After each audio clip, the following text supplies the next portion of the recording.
네, 안녕하세요. 저는 태양금속공업 주식회사 기술연구에서 주로 냉간단조 체결 부품, 쉽게 말해 볼트를 연구하고 있습니다. 기본적으로는 국가 연구개발 사업을 수행한다는 것은 국가가 기획한 산업기술 발전에 크게 이바지한다는 측면이 있을 것이고요. 그리고 실제 저와 같은 중견기업이나 중소기업 같은 경우에는 R&D에 즉 연구개발에 투자할 만한 큰 여력이 없습니다. 그래서 기업에서 수행하고자 하는 것들을 우리 국가 연구개발 사업에 지원을 받아가지고 수행하는 경우가 상당히 많죠. 네, 그러한 측면이 있습니다. 기술적인 부분, 예를 들면 무엇을 개발할 것인지, 또 개발하는 제품의 특징과 우수성에 대해서는 작성자가 제일 잘 알고 있습니다.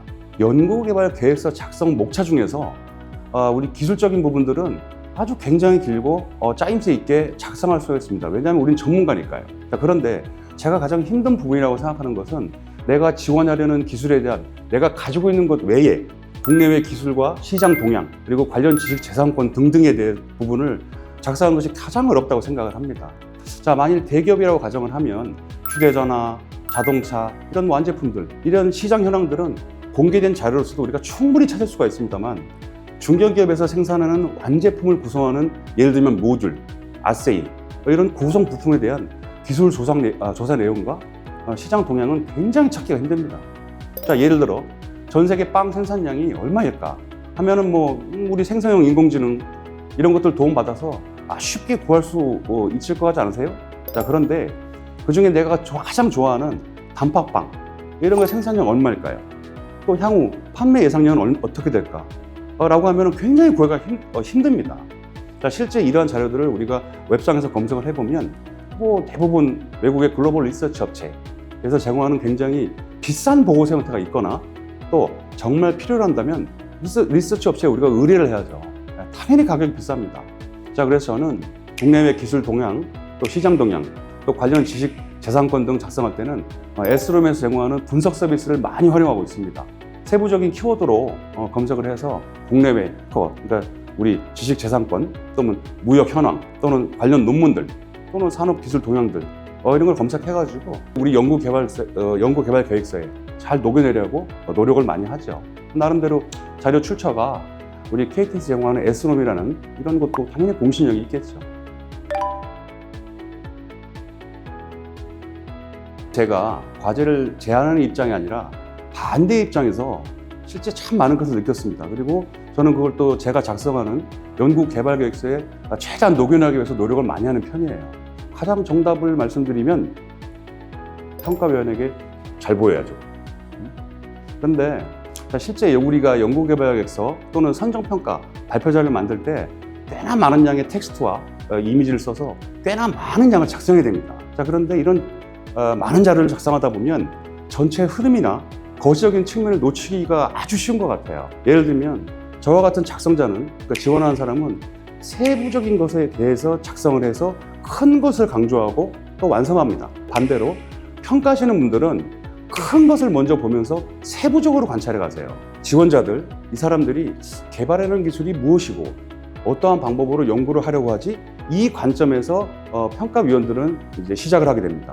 간단히 말씀드리면은 우리 지원하시는 분 또는 작성자하고 평가위원들하고는 시작이 서로 다르다고 생각을 하시면 돼요. 즉, 내가 작성한 것을 보고 들으세요라고 작성하기보다는 저 평가위원들, 저 사람들이 우리로부터 보고 듣고 싶은 것이 뭘까라고 먼저 고민하는 것이 가장 중요하다고 생각합니다.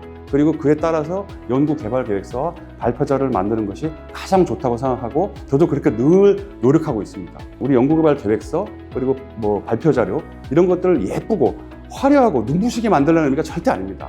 텍스트 위주로 된 연구개발계획서는 우리가 개발하는 것이 눈에 잘 들어오도록 개조식으로 또 이미지나 도표를 많이 활용해서 그리고 문서의 틀, 즉 레이아웃도 정해진 양식에서 최대한 시인성이 좋도록 잘 보이도록 만들어야 됩니다.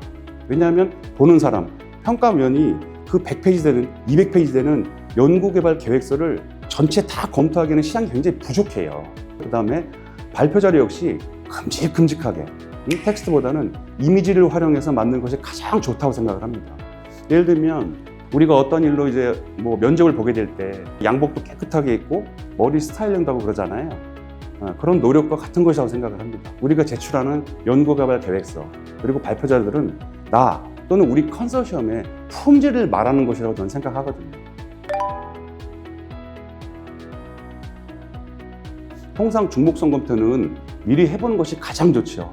당연히 이 기능도 에스롬, 분석 메뉴에 과제, 또 유사도 여기에 탑재되어 있습니다. 자, 보통은 우리가 과제 유사도 검색을 할 때에 키워드나 과제명을 기반으로 검색을 많이 하게 돼요. 그리고 전문기관, 우리 KT에서도 과제 선정평가 전에 제출된 연구개발계획서를 통해서 중복성 검토를 미리 하는 것으로 알고 있습니다. 자, 일단 중복성 검토가 약간은 기계적인 단어나 문장 중심으로 유사도를 따지기 때문에 중복성 검토를 하면 꽤 많이 나와요. 근데 중요한 것은 뭐냐면은 평가원들이 판단할 때에 과제명이 비슷하고 중복도가 꽤 높으면 A와 B가 같은 과제, 즉 예전에 다른 기관이나 또는 같은 이제 우리 피평가자가 수행한 거 아닌가? 차별성은 뭐지? 이렇게 질의를 받을 때가 있거든요. 저희가 말씀드리고 싶은 건 그때를 대비해야 된다는 겁니다. 잘 이해하시겠지만은 당연히 차별성에 대한 부분은 반드시 강조가 돼야 돼요. 왜냐하면 아까 말씀드린 대로 우리가 연구개발 과제 중복성 이런 것들은 몇 가지 키워드, 몇 가지 문장 정도로 검색을 하기 때문에 차별성 이런 측면에서는 이 과제하고 나와 무엇이 다르다, 차별성이 분명히 강조돼야 되고 공격적인 질문에 대해서 나중에 대비가 쉽습니다. 결과적으로 이 말씀 드리는 거예요. 에스롬의 분석 메뉴를 통해 가지고 미리 중복성 검토한 다음에 나는 이 과제와 무엇이 다르기 때문에 나는 이 부분을 강조해야 된다 라고 미리 생각하고 있으면은 선정평가 때 공격적인 질문이 들어와도 대비가 굉장히 쉬울 거라고 생각을 합니다. 지난해 25년도에 지원해서 선정된 과제가 있습니다. 알루미늄 체결 부품과 관련된 내용이었고, 그 다음에 기본적으로 이제 에스롬 분석 서비스를 통해 가지고 특허 및 산업기술 동향 그리고 전반적인 것을 분석했고, 이제 그것을 제가 우리 같은 컨소시엄 구성원들하고 이제 연구개발 계획서에 녹여냈지요. 자, 특히 특허 검색에 있어서는 키워드 입력 가이드에 따라 가지고 매우 좁은 범위까지 좁혀서 가장 관련성 있는 높은 특허에 대해서 우리가 분석을 하였고요. 그리고 역시 이제 우리가 제안하는 기술의 우위성을 그 분석된 특허 데이터를 통해 가지고 그 우수성을 높였습니다. 산업 동향, 즉 무역과 관련된 부분에 대해서는 미국의 관세 우려 때문에 수출량이 많이 감소하고 있다는 우리 시장 동향을 분석해내고요. 그다음에 국내외 시장 동향 부분에서는 국내 시장이 아직은 매우 작구나. 즉 알루미늄 체결 부품과 관련된 시장이 굉장히 작구나. 그래서 이걸 다 알아냈고, 그다음에 우리가 연구개발 계획서에 우리가 수행하는 이 과제의 사업성과 향후의 시장 점유율을 높일 수 있는 방안 등을 아이디어를 내가지고 저희가 적용하는 데 많이 활용했던 것을 기억을 합니다. 간단하게는 늘 최선을 다해야 된다고 생각을 합니다. 국가 연구개발 사업은 성적순이 아닙니다. 선정 대상이 되었냐, 안 됐냐, 이 문제지.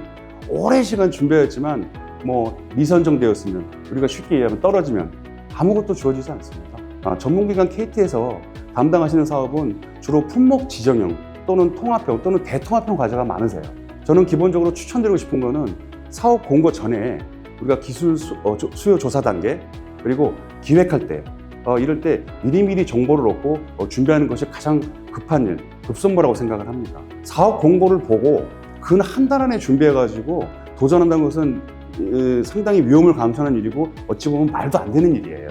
우리 기업 내에 기술연구소 또는 기술개발 담당하시는 분들 뿐만 아니고 우리 바깥에 관련 분야 산학연 담당자들과도 늘 정보교류를 많이 해야 됩니다. 사업 수행을 위해서는 만들어지는 컨소시엄에 우리 구성원으로 참여하려면 실제 많은 노력이 필요하거든요. 그러려면 우리 기업 내에서 내부 기술 개발 활동도 당연히 하시고요.